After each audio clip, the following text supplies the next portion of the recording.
Welcome to another episode of Equity Mates. This is a podcast that follows our journey of investing. Whether you're an absolute beginner or approaching Warren Buffett status, our aim is to help break down your barriers to investing from beginning to dividend. My name is Bryce, and as always, I'm joined by my equity buddy, Ren. How are you going? I'm very good, Bryce. Pretty impressed with that. You were going to get the intro, but you said, nah, I know it off by heart. Jeez, well, if I didn't after 5 years. Well, you've changed it semi-recently. True. But look, I'm excited for this episode, as always, but particularly this one because you've been employed by Woolworths for a while. I have been. And you are no longer employed by Woolworths. No. And so you can now finally talk about Woolworths. Yes. And so this episode is going to be Bryce dishing on Woolworths. Let's start at the top. What do you think of Brad Banducci, CEO? He's actually an amazing CEO. There you go, Brad. Yeah. Come on the show.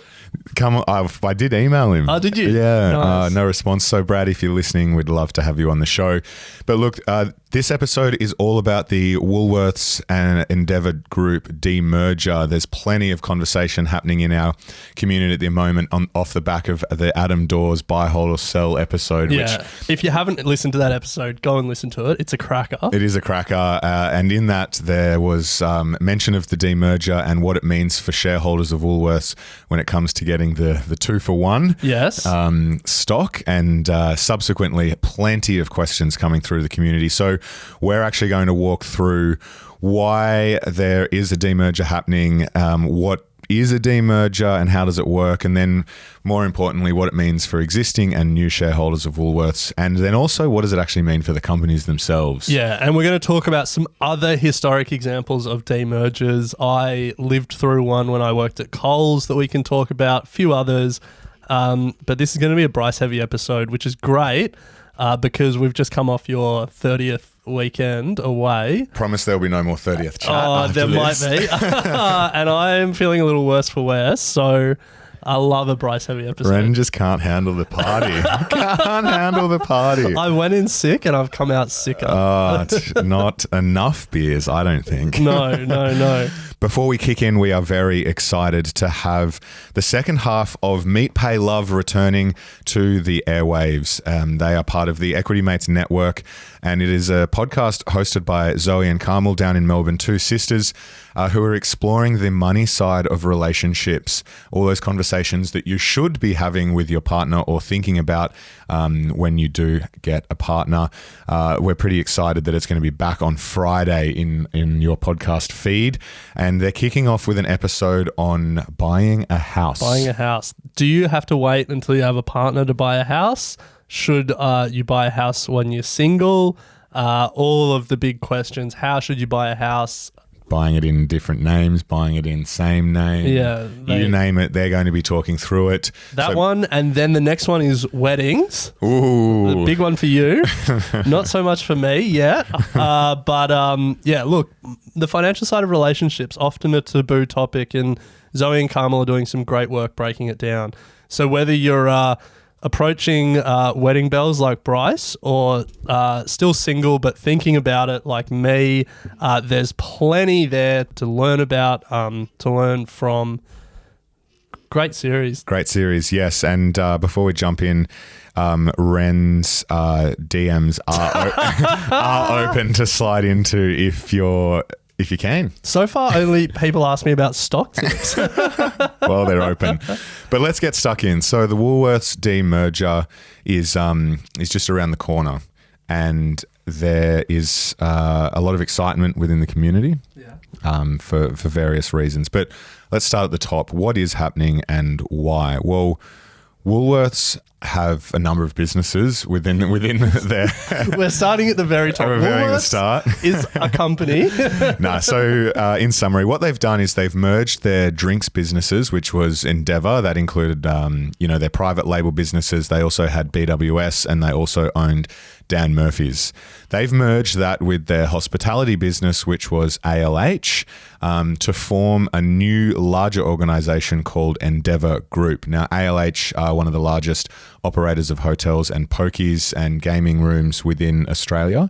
And what they've done is put these two businesses together and called it Endeavour Group. So conceptually, think about Woolworths, the parent company, having two major companies that sat underneath it. One is a supermarket business, Woolworths, that owns 1,000 odd supermarkets in Australia and New Zealand. And the other is a liquor business that owns the liquor production, the liquor stores, and then pubs and pokies business as well. Yeah, and distribution. For those in Sydney, they also own Jimmy Brings. I don't know if Is Jimmy Brings just in Sydney? That's what I was just going to say. I don't know, but I've only seen it in Sydney. Jimmy Brings went the big lift at your 30th weekend. Big lift. Big Four lift. vans. 4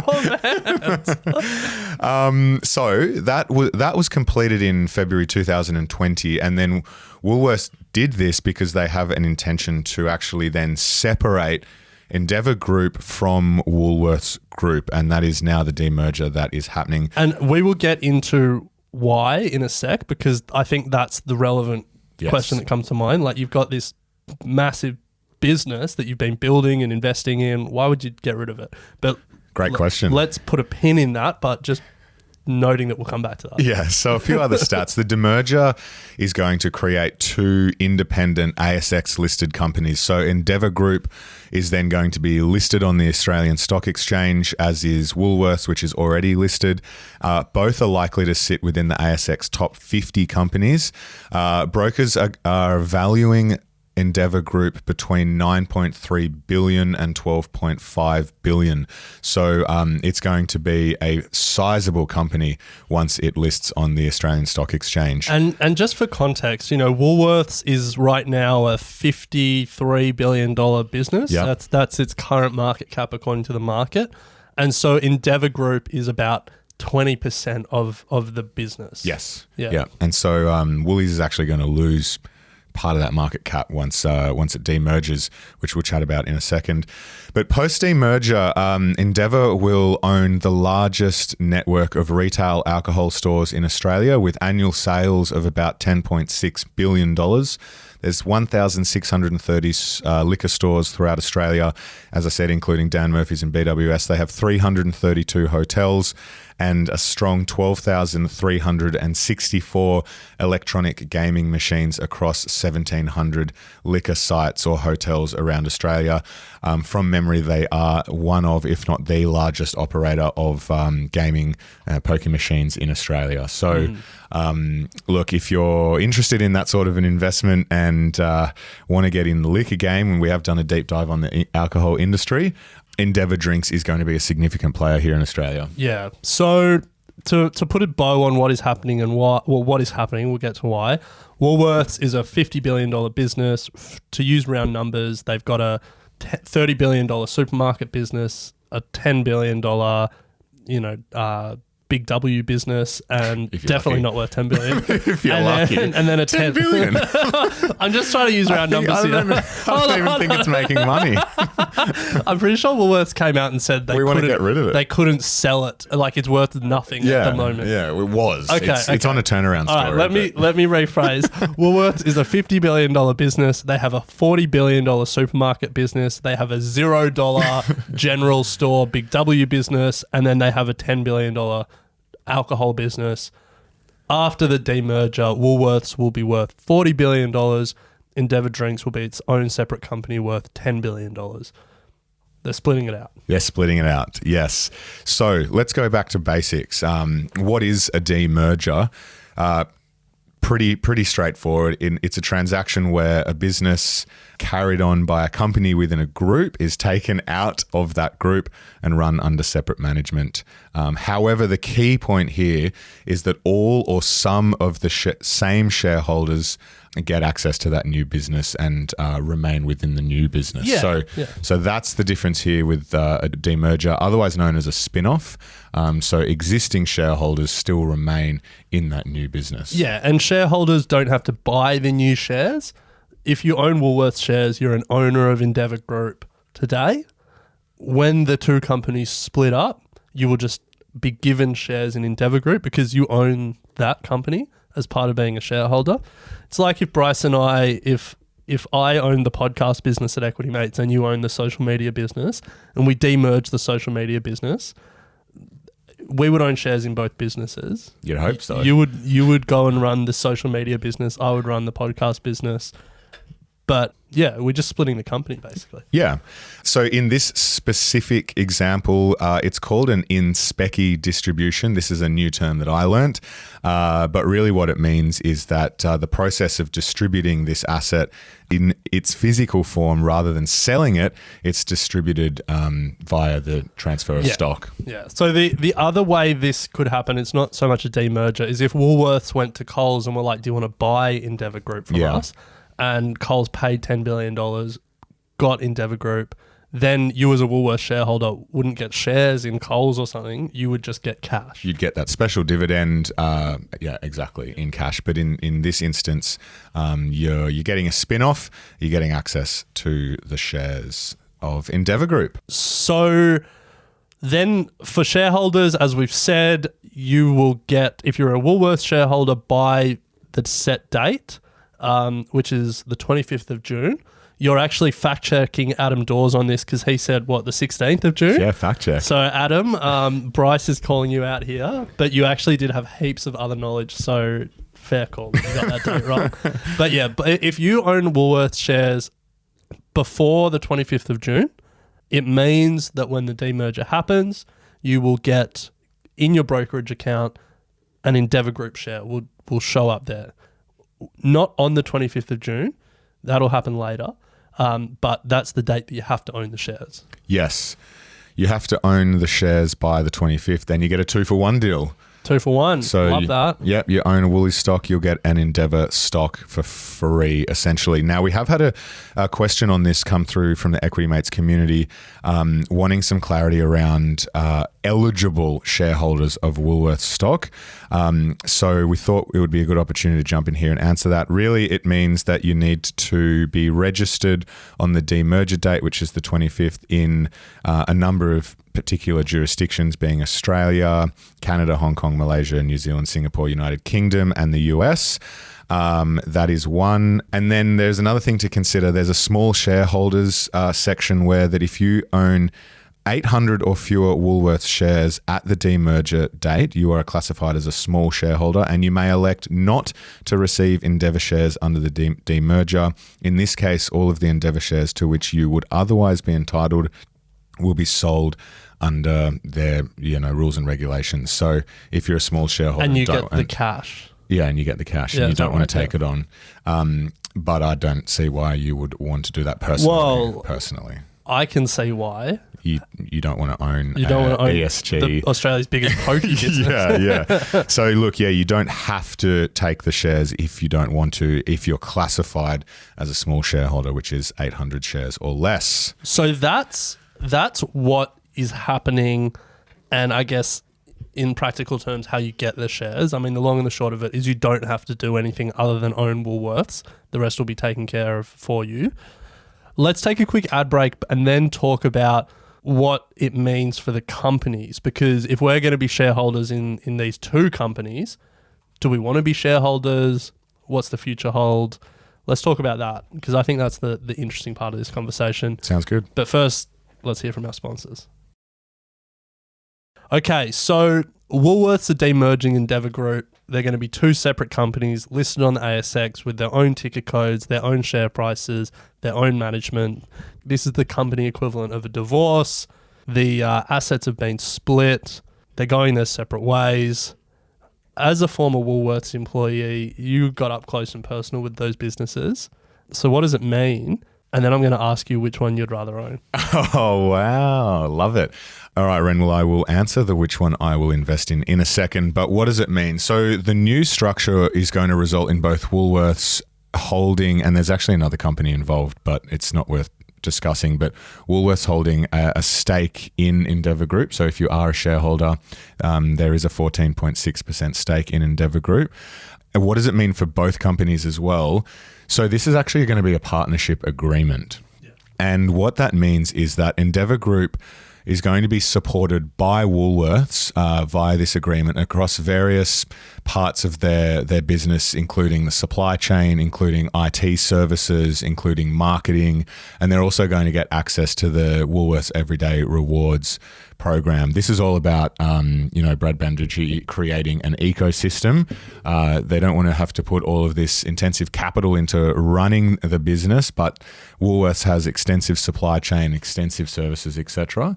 And so you're looking at me confused? Yeah. It's more about, isn't it more about, because I went through 2 demergers at Coles. I went through the hotel demerger and then I went through the Wesfarmers Coles demerger.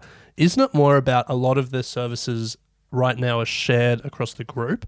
You build DCs, distribution centers across the group. You have IT systems across the group. You have service contracts across the group.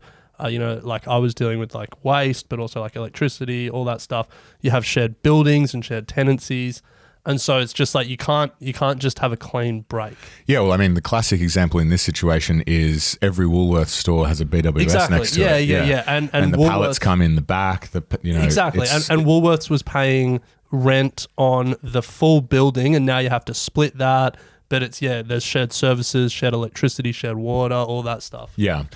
Because of that, and I found this interesting, Endeavour Group is actually going to be paying Woolworths $564 million a year, of which around 80 is expected to be classified as top-line revenue for Woolworths and about $300 million as other revenue. That's part of the agreement.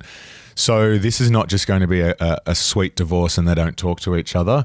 They're they're demerging it, but they're still going to have a very, very close working relationship. There were even things when Coles demerged from Wesfarmers around, there were sites where like there was Coles superstores and it was like a Kmart and a Coles in the same building. Wesfarmers held on to Kmart, Coles split out.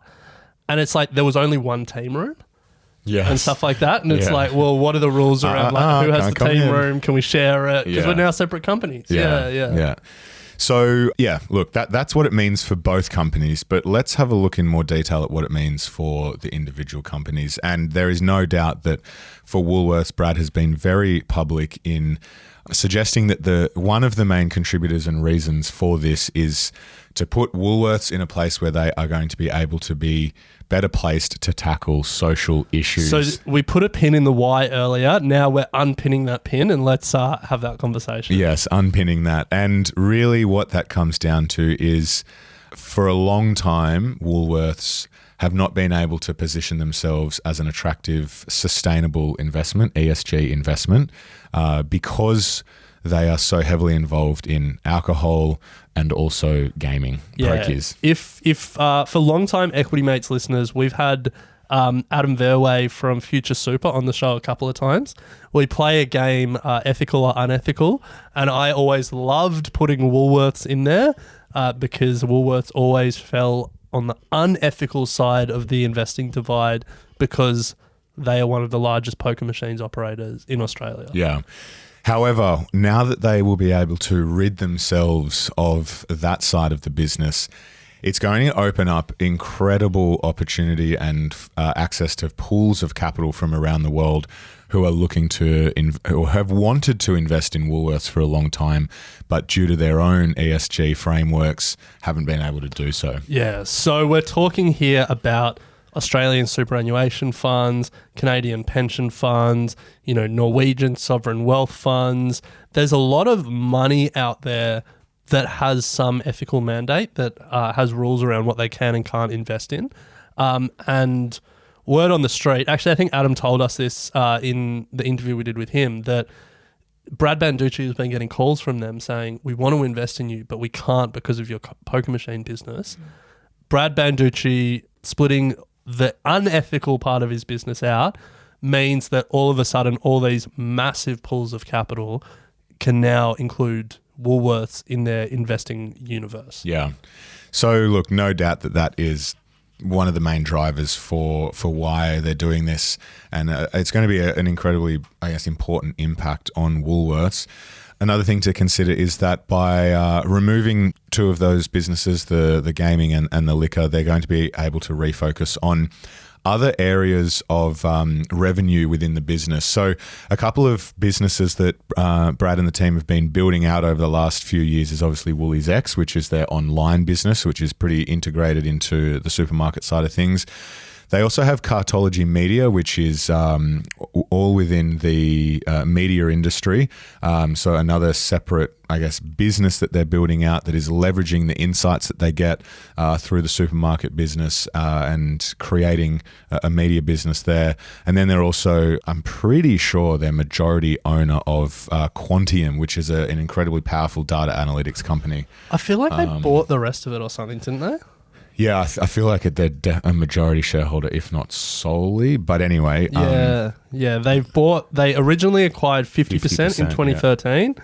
And then I think they now have a controlling interest in it as of 2021. Incredibly powerful data analytics company, Quantium, which they're obviously leveraging both within their business, but it's another great revenue stream. So they're going to be able to refocus on creating this ecosystem within their universe that's going to generate incremental earnings outside of liquor and gaming. So before we get to what it means for Endeavour, let's just wrap up the Woolworths thing. So 2 key reasons. First of all, that ethical concern is no longer there, and it opens up more investors to invest in Woolworths.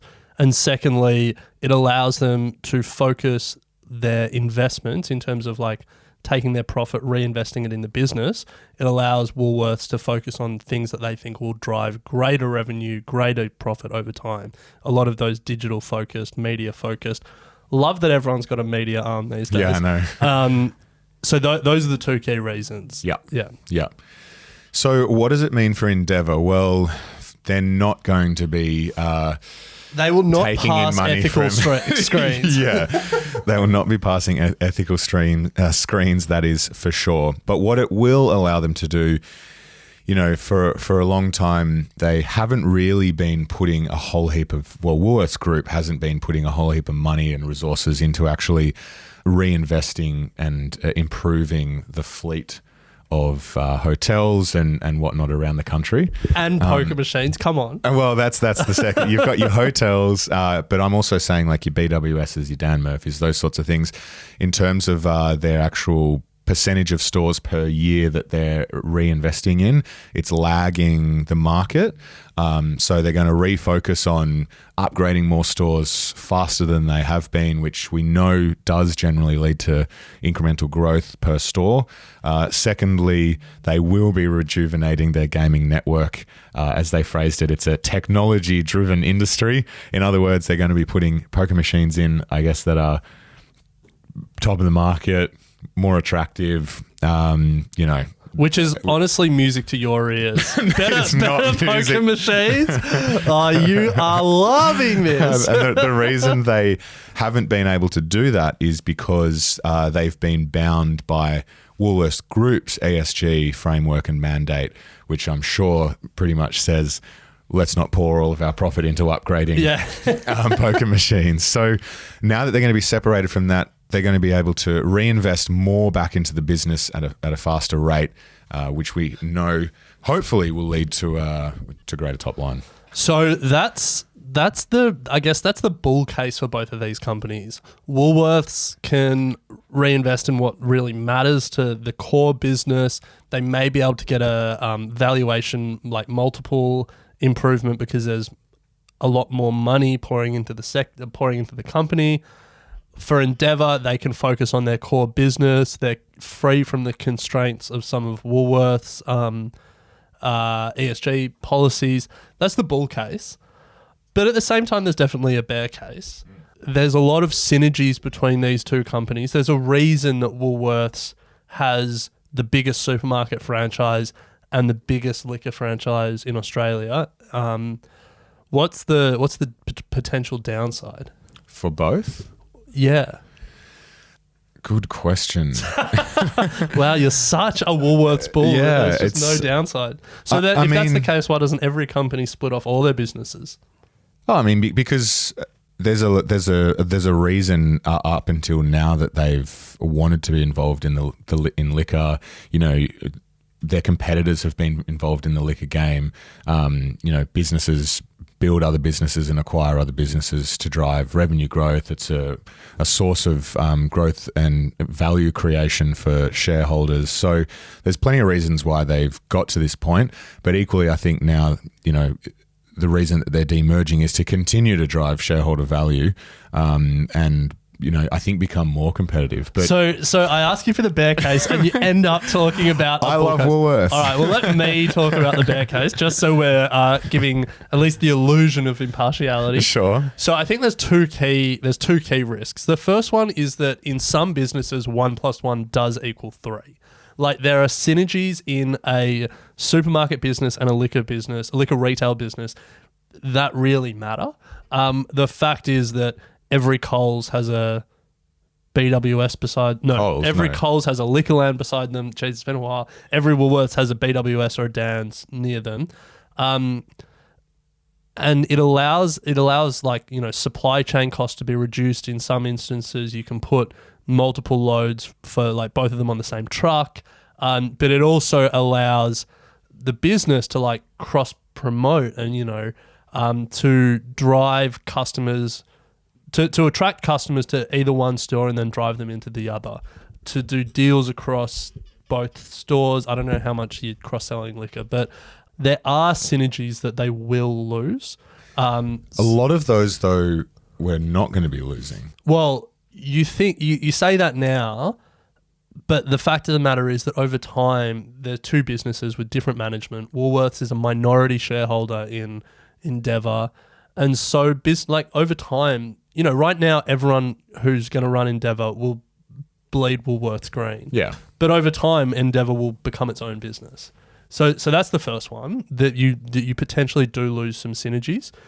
The second one is that there are some shared products that have been supporting both businesses that become a little bit more fraught.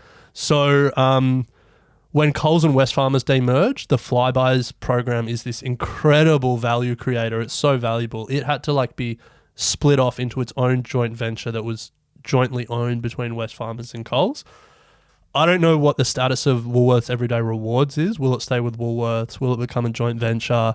But it will be interesting to see what happens there. I think it's access to Everyday Rewards. And so for that probably hurts Endeavour more, that they then are just like a partner of Woolworths with Everyday Rewards rather than someone who owns it and can drive the direction of it and stuff like that. But that's just one of many of these sort of shared value creators that won't have the scale that they did before in some ways. Yeah. I mean, interestingly, Dan's is actually not part of that anyway. Oh, really? Yeah, they have their own rewards program. Okay, well then maybe I take it back. Maybe it's not as annoying. impactful. BWS though does obviously use the Everyday Rewards. But yeah, good bear case. Bear case for Endeavour, I guess, would be the same. Well, yeah, it's a slow growing business.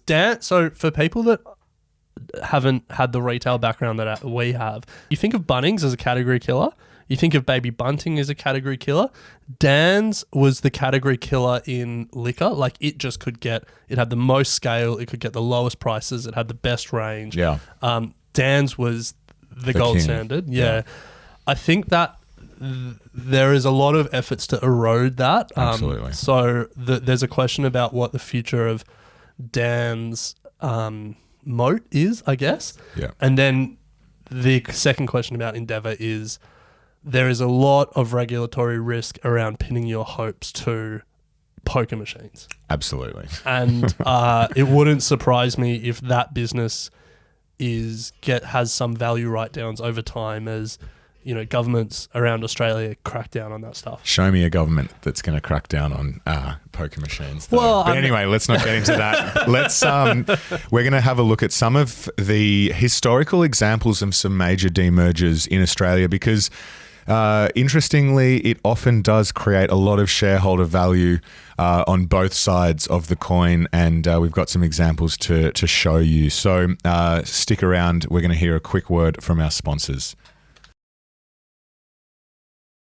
Okay, Ren. Well, as you've mentioned many times in this episode, Coles Wesfarmers demerger. Well, hold on. You want to move on to other examples of demergers. Well, but I am noting that I asked you a question that you haven't answered about Woolworths and Endeavour. Oh, which one would I invest in? Which one would you? Yeah, which do you think is going to do better? I'm going to say do better over what time 24 horizon? month time horizon. 24-month time horizon. I am going to go. Well, I know the stats on this historically, but I'm going to go Woolworths. I'm backing in Woolworths. Backing in Woolworths. Yeah, and then that does go against the stats, but I'm backing in Woolworths to be a better performer. Definitely long-term better performer. Shorter term, yeah. The stats tell me that it's the history tells me that it's going to be Endeavour. Yeah, okay. I would say I would agree with you that I think Woolworths is going to buck the trend, but let's not mention the stats but not talk about them. Tell us about the history. Tell us why history says Endeavour will do better. Yeah, so Morgan Stanley has conducted analysis of 23 demergers in Australia since 2000, and it shows that both the demerged entity and the parent entity have outperformed the market, particularly in the first year after demerger. The median outperformance was 17% for the actual demerged entity, so that would be Endeavour Group, and over 7% for the parent entity or Woolworths. So that's outperforming the market, which is pretty phenomenal returns for the first year. So that's why I would say that history tells us that we could expect Endeavour to be the star performer over the next year or so. But for me, I think Woolies is going to buck that trend. So let's talk about some other examples, and let's start with Wesfarmers and Coles because that's another one that we have personal experience with. So in 2018, Wesfarmers, owner of Bunnings, Kmart, Target, Officeworks, a bunch of other businesses, and also owned Coles Group. In 2018, Coles was demerged and became its own standalone company again. Since then, Coles up about 24%. Okay. Wesfarmers up 76%. Yo. Yeah. So Wesfarmers has had an incredible run since then. When Coles split out, it was like $15 a share. And so Wesfarmers lost about $15 a share of share price. Like it went down 15 because Coles was split out. Wesfarmers has now eclipsed where it was when Coles was part of the group. Jeez. Its share price is higher than pre-demerger. Jeez. Yeah. Well, shareholders loving the fact that they got rid of Coles and focusing all their energy on Bunnings. Bunnings and Kmart are just two incredible businesses. Bunnings are a level above anything else. But Wesfarmers and Coles has been one where Wesfarmers bought Coles in 2007, sold it in 2018, did a bunch of stuff there that created a lot of value, but they realised that it was time, and the market obviously agrees with them. Yeah. Yeah. And did you go both? You would have got both. Well, I owned Wesfarmers shares, and I was given Coles shares as part of the demerger. So in my IG account, I have Wesfarmers shares. They have a cost base, like an average cost base that I bought them at. And then I have Coles shares listed under them where my cost base is 0.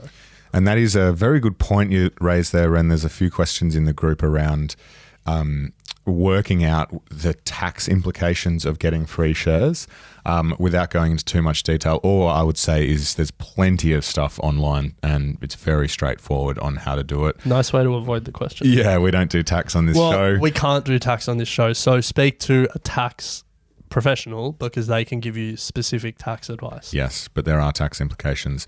Another few examples, Orica and Dulux, the paint. Okay. So I hadn't heard of Orica, but I Googled it. It's an Australian-based firm, and it's one of the world's largest providers of commercial explosive and blasting systems to mining, quarrying, oil and gas. So they obviously owned Dulux at some point in time. And in 2010, shareholders received one Dulux share for each share they owned in Orica.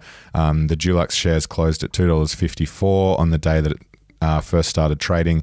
10 years later, shareholders received $9.75 as Dulux was acquired by another company. So that is a return of over 20% per annum. And what about Orica? For 10 years. Or I don't know the price that Orica was at the time. It's Orica's down from 2010 anyway. So no, Orica sucks. So you heard it here first, guys. So Dulux definitely was the better of the two there. Absolutely. So a few notable ones. You might remember the BHP Group spinning off a bunch of its random assets that they put together and called it South 32. And I think it's all companies that were below the Southern Hemisphere. Adam spoke about this on his Buy, Hold and Sell episode.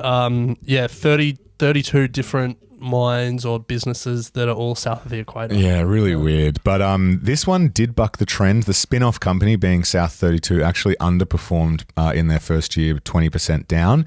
However, has recovered subsequently 3 years later to be pumping out 28%.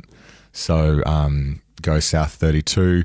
And then Fairfax and Domain. Well, this is one that I don't even need to look at the two respective share prices. What do you reckon? Domain has from when they demerged to today, Domain has to have done better.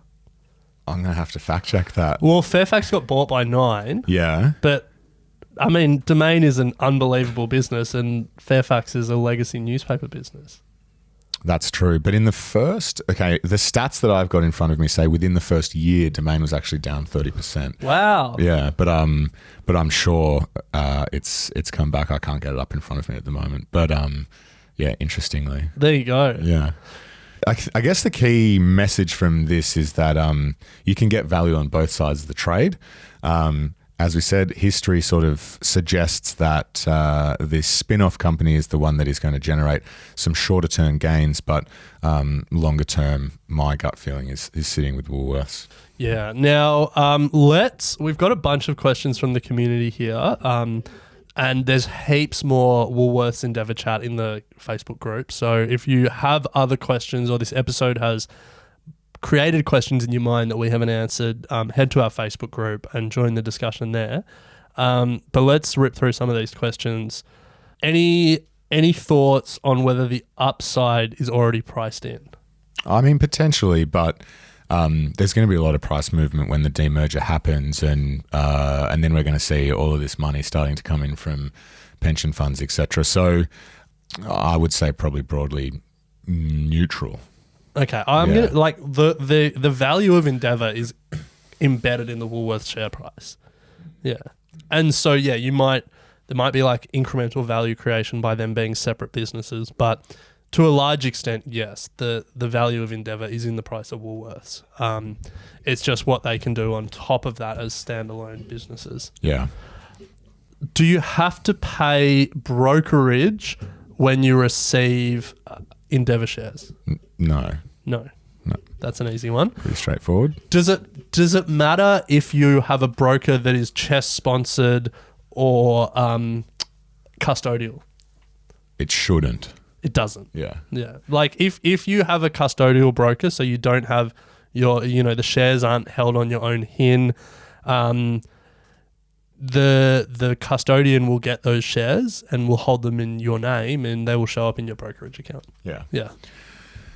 This one's a good one. What happens to all the shares in ETFs? No doubt everyone who owns A200 will be thinking, will that ETF be getting shares for Endeavour? So we reached out to the experts at Beta Shares, who know all things ETFs, and their response was that for each share of Woolworths the ETF owns, it will receive one share of Endeavour as per. Depending on the index rules themselves, typically what happens is usually both stocks will remain in the index and at their respective weights until the next rebalance.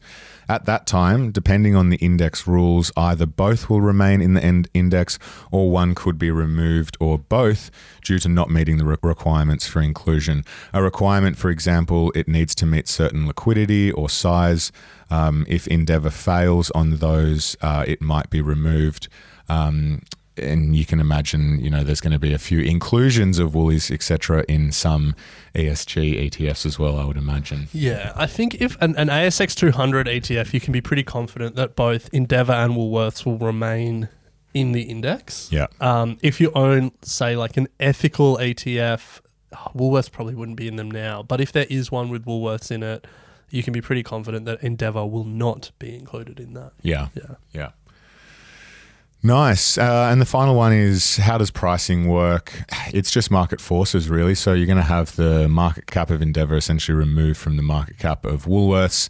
And then they're just going to be open to free market forces on when they're listed on, respectively, on the ASX. Yeah, I think the key question here is, so the Woolworths is pretty straightforward. One day Endeavour is part of the business. The next day Endeavour is not part of the business. And so people trading Woolworths shares will take that into account and the market will set the price. Mm-hmm. For Endeavour, think of it like a direct public listing. So it's not an IPO where there's like a set price that they're raising capital at and that's the price that it lists on day one. It's a direct public listing, so like what Spotify did back in the day, or Roblox did recently. It's the shares are then available to trade at a certain time and people start trading it, and whatever the people start trading it at is the price. Yeah. And so you might get a bit of volatility on the first day, but a lot of the market professionals, you know, the investment banks and the funds and the institutions have a pretty good idea of what value they think Endeavour is worth. And so the price will settle pretty quickly. Yeah. Yeah. So, yeah, just see what happens, I guess. It's just, just if you're interested, check it out. But look, that does bring us to the end of the demerger. We do have a listener mailbag that we'd like to play here from Craig about our 30 stocks. So we'll give that a listen and quickly answer that. Hi, Bryce. I need to know if we can get an ETF of your top 30 that you did for your birthday. Thanks for that. Bye.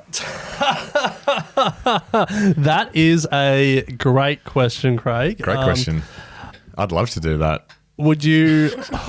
Yeah, I mean, it would be good to see. I don't know if I'd trust Bryce to create index rules and rebalance and manage There'd be no rules.